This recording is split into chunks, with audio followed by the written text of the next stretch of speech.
सरकारी कॉलेज में इंग्लिश का पीरियड था कि एक तालिबा ज़ोर ज़ोर से रोने लगी। टीचर ने पढ़ाना छोड़ा, भागम भाग उसके पास जा पहुंची। बड़ी नरमी से दरियाफ्त किया, क्या बात है बेटी, क्यों रो रही हो? उसने सिसकियां लेकर जवाब दिया, मेरे फीस के पैसे चोरी हो गए हैं, बैग में रखे थे, किसी ने निकाल लिए हैं। टीचर ने एक लड़की को इशारा करते हुए कहा, कमरे के दरवाजे बंद कर दो, कोई बाहर ना जाए, सबकी तलाशी होगी।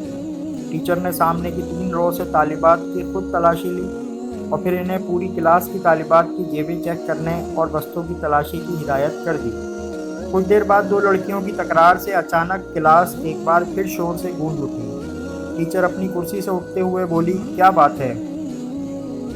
मिस, तलाशी लेने वाली तालिबा बोली, कौसर अपने बैग की तलाशी नहीं लेने दे रहे। टीचर वहीं तड़क से बोली, पैसे फिर इसी ने चुराए होंगे। कौसर तड़प कर बोली, नहीं नहीं मिस, मैं चोर नहीं हूँ। चोर नहीं हो तो फिर बैग की तलाशी लेने दो। नहीं। कौसर ने किताबों के बैग को सख्ती से अपने सीने के साथ लगा लिया। नहीं, मैं तलाशी नहीं दूंगी। टीचर आगे बढ़ी, उसने कौसर से बैग छीनने की कोशिश की लेकिन वो कामयाब ना हो सकी। उसे गुस्सा आ गया। टीचर ने कौसर के मुंह पर थप्पड़ दे मारा। वो ज़ोर ज़ोर से रोने लग गई। टीचर फिर आगे बढ़ी। अभी उसने तालिबा को मारने के लिए हाथ उठाया ही था कि एक बारो आवाज़ गूंजी, रुक जाओ। टीचर ने पीछे मुड़कर देखा तो वो प्रिंसिपल थी। न जाने कब किसी ने उन्हें खबर कर दी थी। उन्होंने तालिबा और टीचर को अपने दफ्तर में आने की हिदायत की और वापस लौट गई। प्रिंसिपल ने पूछा, क्या मामला है? टीचर ने तमाम माजरा कह सुनाया। उन्होंने तालिबा से बड़ी नरमी से पूछा, तुमने पैसे चुराए? नहीं, उसने नफ़ी में सर हिलाया। कौसर की आंखों में आंसू भर आए थे। बिलफर्ज मान भी लिया जाए, प्रिंसिपल मतानत से बोली, तमाम तालिबात अपनी अपनी तलाशी दे रही थी, तुमने इनकार क्यों किया? कौसर खामोशी से मैडम को तकने लगी। उसकी आंखों से 2 मोटे मोटे आंसू निकलकर उसके चेहरे पर फैल गए।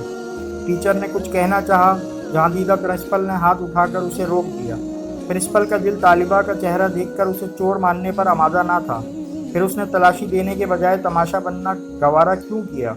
इसमें क्या राज है? वो सोचने लगी और फिर कुछ सोचकर टीचर को क्लास में जाने का कह दिया।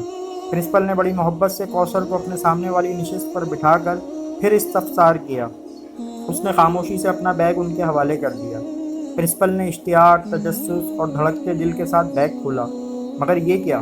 किताबों कॉपियों के साथ एक फूला पिचका हुआ शॉपर बैग भी बाहर निकल आया। तालिबा को यूँ लगा जैसे उसका दिल सीने से बाहर निकल आया हो। कौसर की हिचकियाँ बन गईं। प्रिंसिपल ने शॉपर खोला। इसमें बचे कुचे खाने, नान, कुछ कबाब और कुछ चिकन की बोटियाँ। सारा मामला प्रिंसिपल की समझ में आ गया। वो कांपते वजूद के साथ उठी, रोती हुई कौसर को गले लगाकर खुद भी रोने लग गई। कौसर ने बताया, मेरा कोई बड़ा भाई नहीं, दीगर 3 बहनें इससे छोटे हैं। वालिद साहब रिटायरमेंट से पहले ही बीमार रहने लगे थे। घर में कोई और कफील नहीं है। पेंशन से गुजारा नहीं होता।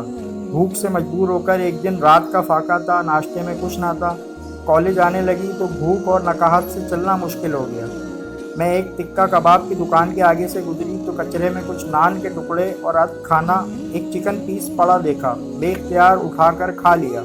करीबी नल से पानी पीकर खुदा का शुक्र अदा किया।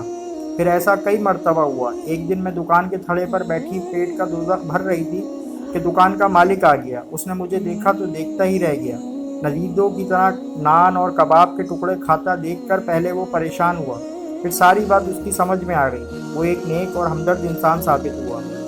मैंने उसे अपने हालात सच सच बता दिए। उसे बहुत तरस आया। अब वो कभी कभी मेरे घर खाना भी भेज देता है और ग्राहकों का बचा हुआ खाना, बर्गर वगैरह रोज़ाना शॉपर में डालकर अपनी दुकान के बाहर एक मखसूस जगह पर रख देता है, जो मैं कॉलेज आते हुए उठाकर किताबों के बैग में रख लेती हूँ और जाते हुए घर ले जाती हूँ। मेरे अम्मी अब्बू को इल्म है। मैंने कई मरतबा देखा है, लोगों का बच्चा कुचा खाना खाते वक्त इनकी आंखों में आंसू होते हैं। बहन भाई छोटे हैं, उन्हें कुछ इल्म नहीं हो, वो तो एक दूसरे से छीन कर भी खा जाते हैं। ये छोटी सी सच्ची कहानी किसी भी दर्द दिल रखने वाले को झंझोड़ के रख सकती है। उम्मीद है कहानी आपको पसंद आई होगी। अगर आपको हमारी ये स्टोरी पसंद आई है तो प्लीज़ चैनल को सब्सक्राइब करें, लाइक करें, कमेंट करें।